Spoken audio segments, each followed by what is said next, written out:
Good morning, good afternoon, or good evening, wherever you are in the world, and welcome to today's Reach 2022 session titled The Proof is in the Data, Strategies for Refreshing and Repurposing Your Content. Before we get started, there are a couple housekeeping items to cover. This talk will be available on demand shortly after it airs, so do check back after if you missed on the live day. If you want to download attachments and resources, you can do so through the attachments tab below with related links as well as a document related to today's topic. If you want to provide feedback, you can do so through the ratings tab below. We do take all your feedback and take it part of for future sessions, so please do so. We'd love to hear from you. And then finally, lastly but sure to check out the full Reach 2022 agenda for more talks and breakout sessions. Before we jump into the content, a little bit about me. My name is Nick Markwith. I've been at BrightTalk for 10 years, working with hundreds of clients, helping put together virtual events, webinars, series, and other content in order to reach their target audiences. I've spent a lot of time at BrightTalk helping plan virtual events, creating content, editing, optimizing, and really working with our clients to get the most out of their content because it's their biggest asset. And so as we talk through today, what we'll be going to cover is a variety of different topics related to refreshing and repurposing your content. First off, we'll start off with why you need to continually repurpose and refresh your content. Content is an investment. You spend a lot of time coming up with what you want to cover, understanding what your audiences are really caring about, and it takes time to put this together. But it's an investment, and investments aren't a one-time thing. They require continual management and optimization as time goes on. And so we'll look at a little bit why you need to be repurposing and refreshing your content, the difference between those two things, and how you can best refresh and repurpose that content going forward. In addition to that, we're going to go into some proven tactics, breaking down pieces of content, whether how you can take your one great ebook and turn it into multiple pieces of content and repackage it across channels and formats. We'll also talk a little bit about how we can refresh titles, abstracts, descriptions to really get the most out of your content to ensure that you're really driving that investment and continuing to improve results. As I mentioned, we're going to first talk about really why you need to be repurposing, refreshing your content. Like I said, it's an investment. You've spent a lot of time around this. You have a lot of resources targeted towards this content. And there's a reason why. Really, when we come down to looking at why you need to refresh or repackage your content, it comes down to, are you getting the results that you need? Oftentimes we spend a lot of time and, we produce a blog post, a webinar, an ebook, we promote it, and we get lots of results over a long period of time. But there is a point where those results will plummet. And so you need to start looking at your content and understanding, all right, do we need to really be refreshing this content? Or do we need to be repurposing it and turning it into something else? Refreshing is really taking your content, making it sure it's really up to date, it's has timely information, but also jazzing it up a little bit, giving it some more interest, changing things up, just in case your first approach to a title, your first approach to an introduction actually didn't resonate with your audience, or didn't resonate with some part of your audience, and you want to reach a new audience.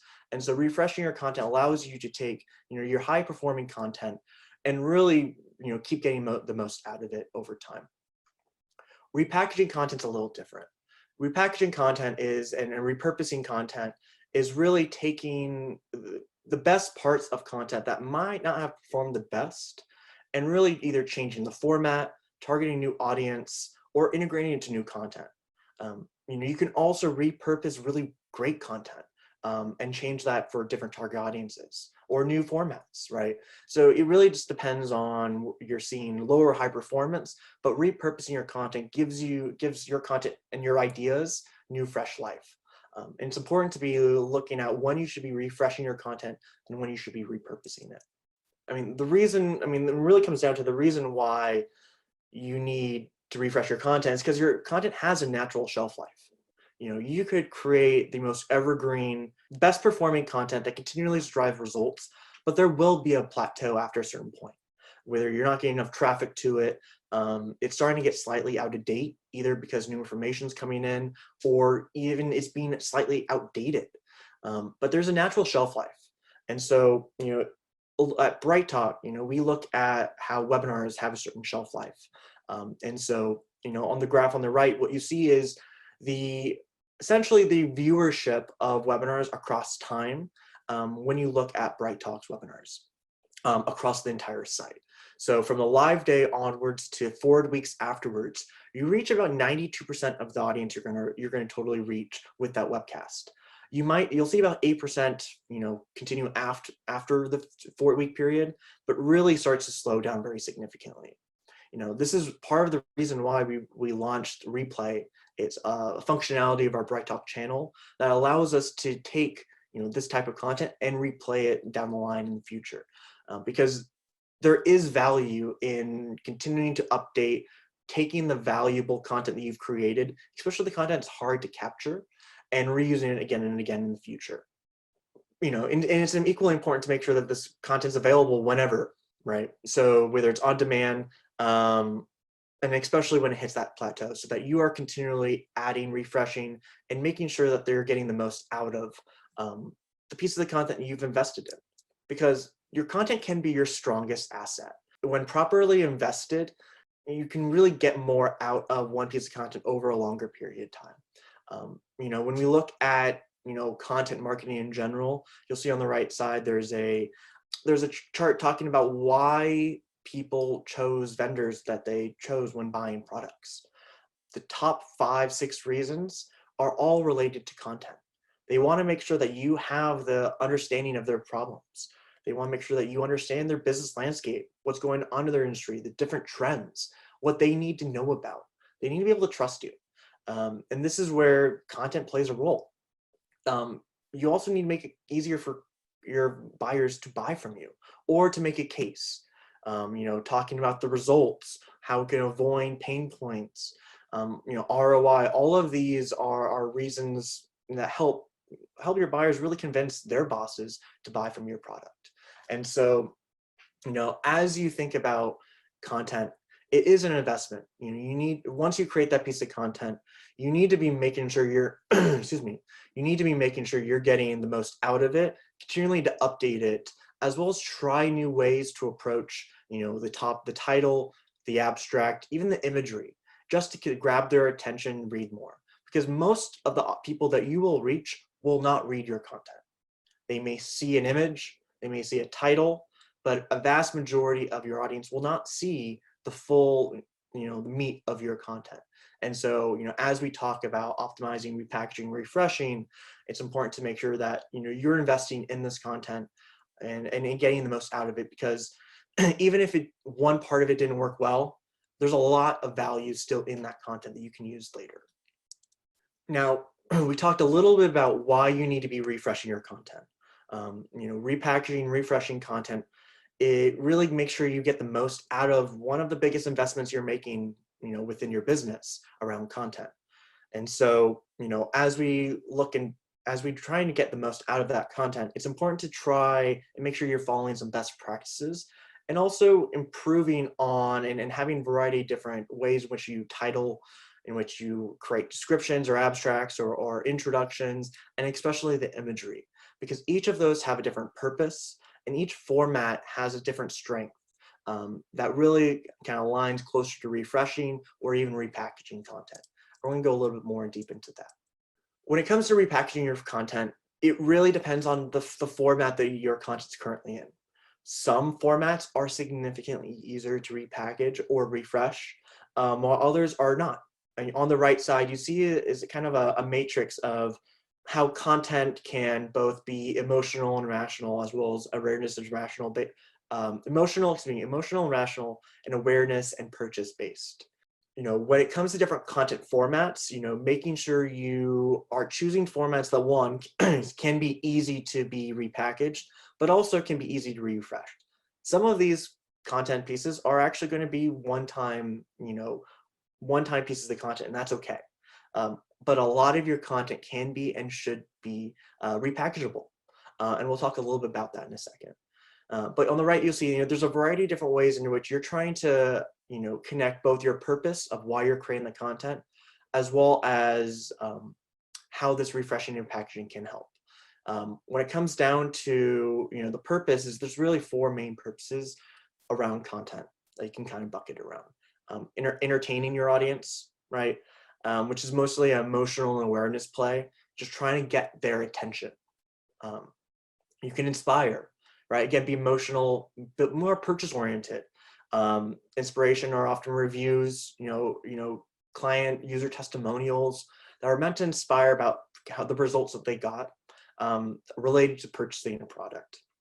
Education, this is a big one, and this is where a lot of content tends to land. But education is all about informing and educating your audience. Using and sharing your knowledge in order to help your audiences, one, learn, but also improve on what they're doing or why they need certain technologies. Is a big part that looks into the rational and the awareness play in terms of how people buy. And then finally, obviously, convincing. You need to be convincing and persuading people to buy your products.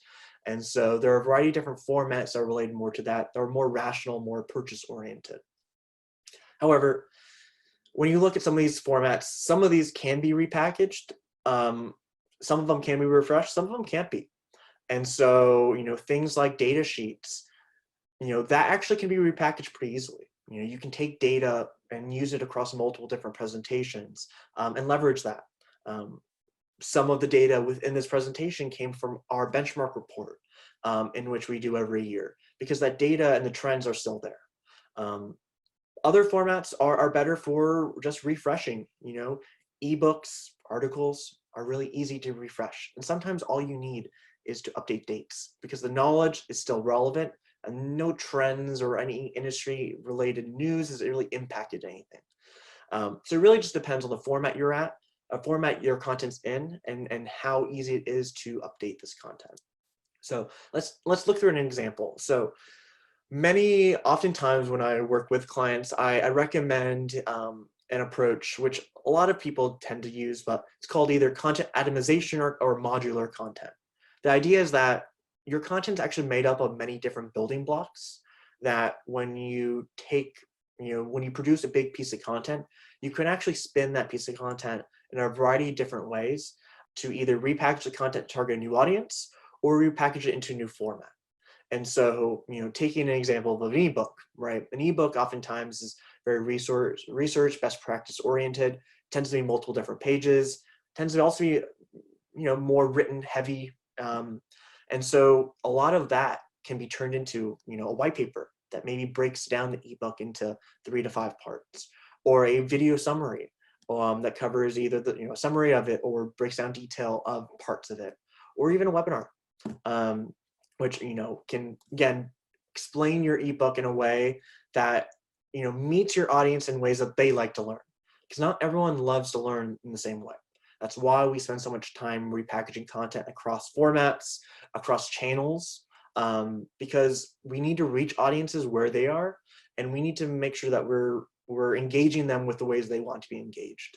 And so, there are a lot of benefits in thinking about content as these building blocks, so that you're getting, not just one ebook out of this process, but you're actually getting, 15 pieces of content plus that ebook.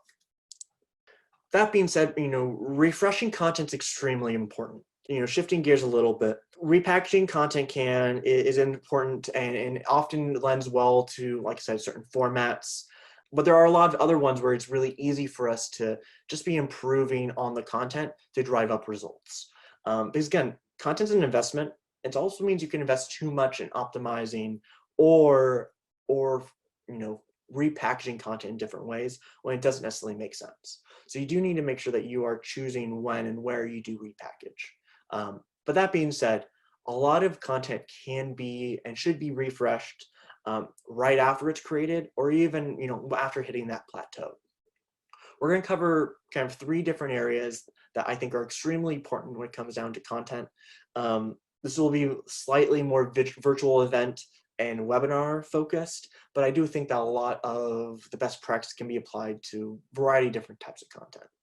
But first and foremost, what people first see, whether it's a presentation, a webinar, a virtual event, what the first thing they see is really the imagery and the creatives that you have when it comes to it.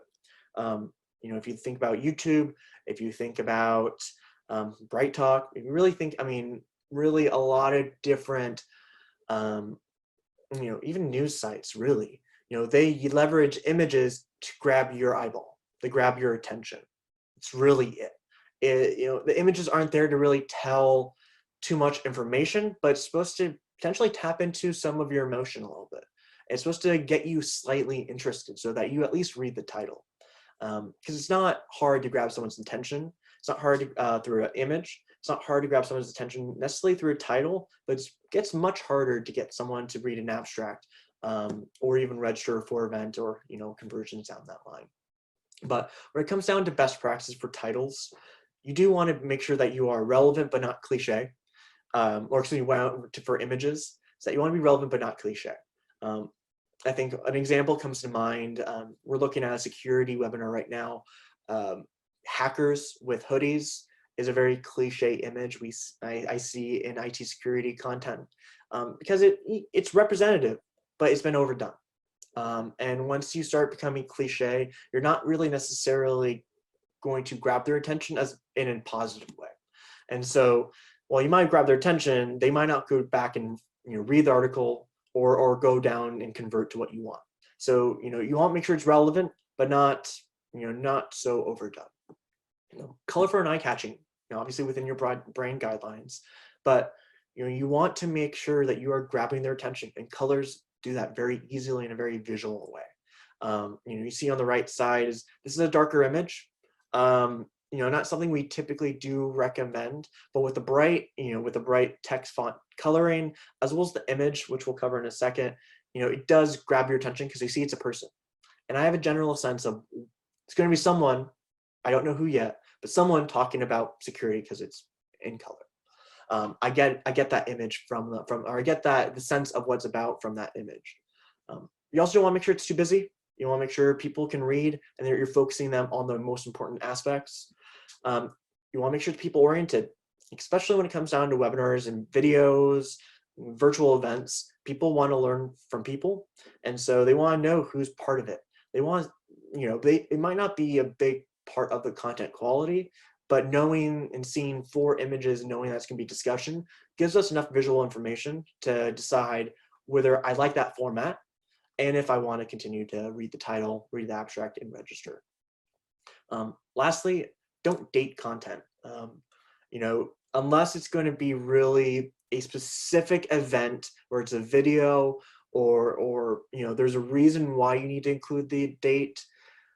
Adding dates just dates your content, and you'll need to refresh it. And especially something like a webinar where it's a lot harder to refresh this content without essentially rerunning it as well and representing it. This is a big part to make sure that you get more life out of it without dating it, because even if the content is still relevant, even if the best practices, the trends haven't changed, if someone sees a date that's 3, 6, 12 months old, they immediately think it's no longer relevant.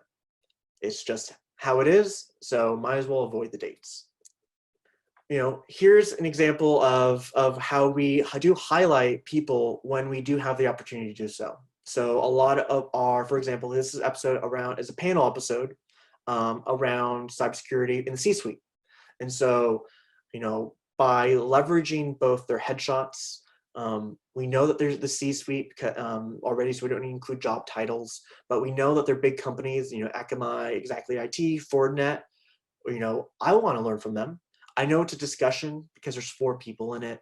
You don't really have presentations that tend to be, 4 individual presentations.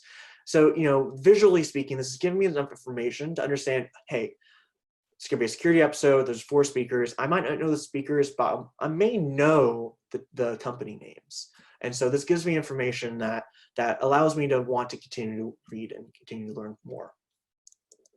Now with titles grab attention and convince your audience to really engage more. They're the first opportunity for you to provide some more concrete information about what the title, what the presentation, what the content's going to be, but it also needs to be interesting enough to grab their attention. It needs to, there's this balance of kind of being clever while also providing enough information that people know that's relevant to them. And so with titles, there's a lot of opportunity for us to optimize, because oftentimes we land on a title that sounds really good, but and especially to us, to people we work with, but an outsider maybe is not as clear as we thought it was going to be. And so, we'll walk through an example today of one of those, and kind of why that was the case. But, ensuring that your content, or your title, is clear and concise, and really kind of gives the direction on where your content's going to go, is super important. Unless your content is, a straight up definition or something very fact based, and you're generally going to be having some kind of perspective that you need to provide. You're either going to try and persuade people to learn more from you, you're trying to persuade them to buy from you, or you're, trying to entertain, engage, etc., inspire, etc. And so it's important that when you do write these titles, that you focus on, clarity and being concise first and foremost. If you can be clever and inspirational, fantastic. The best titles, tell us what this article is be about directly. Is somehow clever, is inspirational, kind of just really grabs your attention in a way that oftentimes is unexpected. It does work, but when you go out of your way to be clever and not clear, you're going to lose people. And it's ideal not to do that in the offset, because if you don't get people to click on your title, they're not going to read your article, and you've essentially lost them until the next time that you present that article to them or they see it. Clear structure equals clear expectations. I think a lot of titles can lend well to this a specific structure. So things like listicles tend to work really nicely, because I understand exactly when you say 5 ways to learn X, Y, and Z. I know I'm going to learn 5 different ways to do something. It's very direct to the point. It might not be the most clever, but it's effective. People understand what they're going to learn and they click on it. Similar with that, in the same vein, front loading your title with keywords and the topics are important. So, you might not only get 3 or 4 words of someone reads before they move on to the next title. And so, if you save what your content's going to be about to the very end of your title, there's some people might not even see it. And so ensuring that you front load your titles with the content, oftentimes I'll call out a topic, the rise of digital transformation, and then have some kind of provocative statement afterwards, something that is maybe unexpected, or result oriented, or, as we go into the next point, action oriented, in order for people to know, all right, it's going to be about this topic, but what about this topic? Are you going to get results from this topic? Are you going to avoid pain and risk points and kind of avoid risk? Or are you, or is this just informational? You want to give that direction within the title so that people know what they're getting into. Because if your title sets expectations with your audience a bit, and when you miss those expectations, they think it's going to be something else when it isn't, people are not going to view more than, or watch or read your content. And so it's really important to make sure that you're clear and concise, you have structure, it's front loaded, and really it's oriented with a perspective. Abstracts and interests, whether this is for webinars, whether this is for virtual events, physical events, whether this is for introductions to articles, there is some variation into this a bit. I will focus mostly on webinars and virtual events, but the concepts here are the same. The webinars, virtual events, introductions to blog posts, articles, reports are all meant to convince people to fill out a form, read the article, continue on. It's supposed to it's called a lead. It's supposed to grab and hook them so that they continually finish their content. This is what really drives completions and conversions. Unless your meat of your content isn't great, you need to get people through the first really line to 4 lines max in order to ensure that they understand what the content is going to be about in more detail, with specifics, uh, a summary of the direction, um, just to ensure that you're setting the expectation and they know what they're getting themselves into. For certain formats, you don't need to focus too much on that. The result you want is just to say read the article. It will be it doesn't have such a stringent focus, but you do need to grab their interest. Things like webinars and virtual events, where this description is going to try and get them to do something a little bit harder, which is sign up, register for an event. You need to sell more and make it as relevant as possible to your audience. But when it comes down to abstracts and introductions, you need to make sure you have an attention-grabbing opening. And that can be in a variety of different ways. It could be through an interesting fact. It could be through a juxtaposition of ideas that you don't generally see. It could be something unexpected. It could be a story.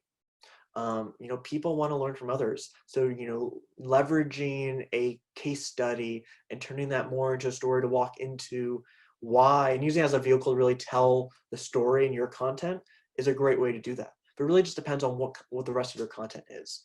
You don't want to overpromise, because again, you're going to overset expectations, but you want to make sure that the introduction makes it super clear what's going to be learned.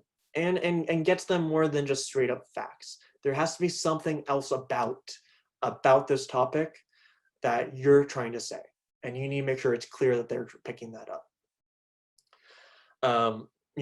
If you look to the right, this is a abstract from one of the presentation images we looked at previously. A lot of the importance of this topic is related to the threat that cybersecurity has within a business, and how that can have a real dramatic impact on business, on boards, and the decisions that they make.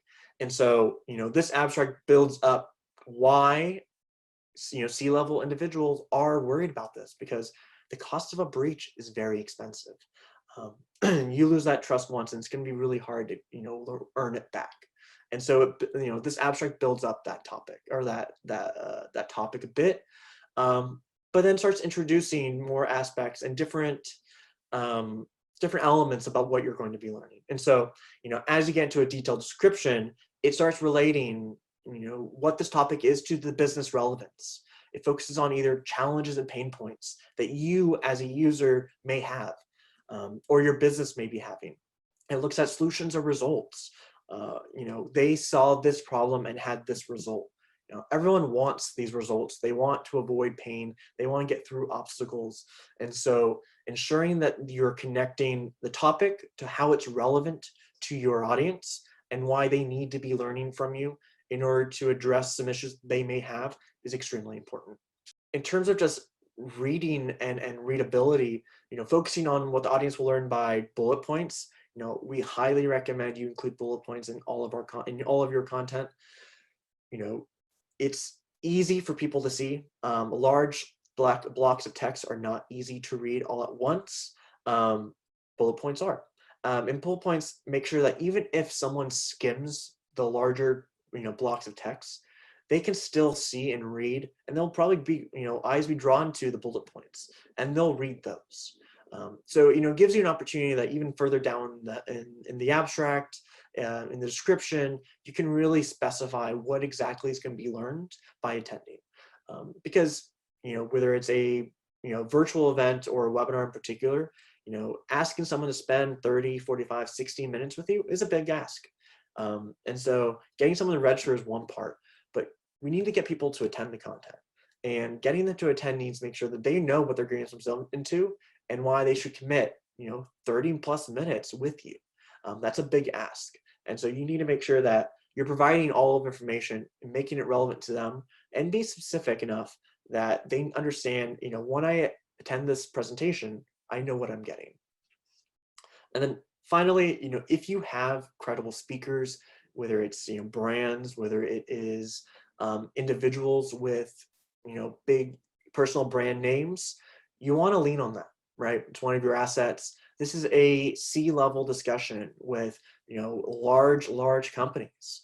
That's why we lean on it in our imagery, and not too much in the abstract here, but you can easily do so, especially within the abstract. So, I often see people leveraging this in email subject lines as well, especially if you have one big speaker, one big brand name, but really ensuring that you're building the authority of speakers.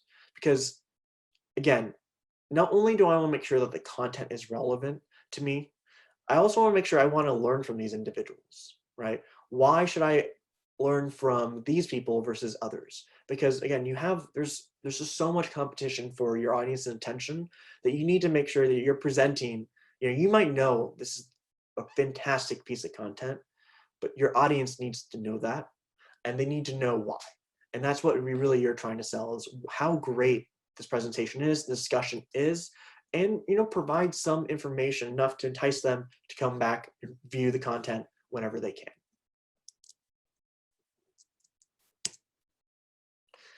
Now I'm going to walk through an example of something I did recently with a client, where looking at their content, looking at our best practices, trying to understand why is something not performing. There oftentimes, again, you can have the best piece of content, but the way in which you format it, the way in which you refresh it, the way in which you write and present it to different audiences matter. Whether it's your own existing audience that you own, or reaching new audiences, say on Bright Talk, who might not be as familiar with your content. And so, as you think about content, you need to make sure that you're hitting all of these different marks, and when you're not, changing things up, see if you can get more results. So this presentation on the left here, for example, is an expert roundtable. It has a host and has a number of different C-level executives from a large number of different companies. When we look at the cover image, I think the first thing anyone can notice, it's all black. While striking a bit, and does grab my attention, it's not particularly the most interesting. It does give me some information. So expert roundtable, it's hosted by someone. It's a part 1. So I know it's, and I'll cover titles, but I know it's part of additional. There's gonna be additional parts. But the things that are missing here for me are, if it's gonna be an expert roundtable, I would love to know and see who's on the roundtable. I want to know, I'm going to be speaking with humans. You're asking me to go and read more detail, know that. All I know is that's hosted by someone. I don't even know that's how many presenters there are, which in this presentation, there are 3 of them at least. The second thing is, you do want to avoid some ad-like language. Sometimes you'll see sponsored by, things along those lines, right? It's really unnecessary to add that. You need to, and you're being forced to. I think everyone assumes that if you have a company participating on a piece of content, especially in a virtual event or in a series, they are somehow related to your business. And so there's an assumption you can make there. We've also found from our own personal experience that having sponsored by content isn't, our audiences like to avoid that. They think it's going to be more market speak. It's going to be more of an ad. And quite honestly, they're missing out on some high quality content. And so avoiding some of that language is super important. What I do like about this title slide is that it tells me it's a roundtable, which is great because I wouldn't know otherwise. And again, it can be striking, but again, if I have a sea of cover images I'm looking at, like you see on YouTube, on Bright Talk, it's going to be really hard to pick this one up, line up. And that's what you're trying to do with a cover image, which I'm not sure this one achieves. The title. So with the title, so I do think that it is, well, clear, specific, and concise. Well, I do think it's clear and specific. I think it doesn't necessarily give me, I don't necessarily think it's necessarily the right direction, or it doesn't necessarily give me the summation of what the discussion will be about. And I'll explain that a little bit more. So, looking at keywords, right? Open path, digital transformation. I'm going to assume that's going to be about open source, something along those lines. Digital transformation is a very clear industry term within IT. We see that as well as really, across industries, transforming your infrastructure from legacy to newer technologies, is important to everyone. But I think that's where things get a little tough, is that it's now relevant to everyone. I find digital transformation to be a very hot, hot word, but a little bit more detail needs to be happen and to make it more relevant to more people. I think again with the title, while it is catchy, open path digital transformation, it does present a question: how can a CIO create an open culture? It doesn't. It actually does give me a point of view, but I wouldn't say it's necessarily action oriented. It's very informational based, and really it just doesn't give me. I understand what it's going to be about, but it hasn't really, hooking me to want to read more. What about an open culture should be what I care about? What if I'm not a CIO, to be honest? Is this going to be relevant to me? These are all, some questions that come to mind for me when I look at some of these titles, look at this title. But what I do say, again, it is front. I know that's going to be about some kind of open culture, digital transformation, and it's for CIOs. So it does, kind of half achieve what we're looking for. And then finally, the abstract. The abstract, I say, probably needs the most work. The first thing you see is that this is an episode 1. Now, I wouldn't necessarily say that's the best approach to begin with. One, you get part of that, and maybe I would have included episode 1 in the title. But, I probably wouldn't have included the first line as what people see. Because really, you need to introduce this webinar, this topic, and why it's relevant to them. Why should they care about digital transformation and an open culture? How does that make an impact? This episode actually kind of jumps to the how before really covering into the why and what it is. Can you have digital transformation without open impact or without open culture? There are a number of questions that are asked, but it doesn't really tell me versus give us rhetorical questions. You can make some assumptions that the rhetorical questions will, be what the topic's about, what the content's to be about, but I want to be told, not kind of asked and led through. And so what I think with this abstract in particular, what needs to be focused on is more on the why. What is the connection between open culture and digital transformation for people who are not in that process yet, or might not know, because again, there's a level of knowledge assumption here for your audience that they understand what an open culture is. They understand what digital transformation means, because that can mean such many different things, depending on what industry you're talking to. And then, again, they do talk about credible speakers. I will say that they've highlighted, a number of their speakers. There's actually 7 of them, which is quite a few. But beyond that, it doesn't really give me a sense of what's going to be covered. It doesn't really introduce me to the topic, especially for a part 1 or an episode 1. And so, again, as we look at this type of content, as you look at your own content, really, you need to make sure you're putting yourself in the shoes of your audience, and really make sure that you're kind of leveling the playing field a bit for all of your audiences. You're not assuming too much that they will know something, but also not explaining every little thing.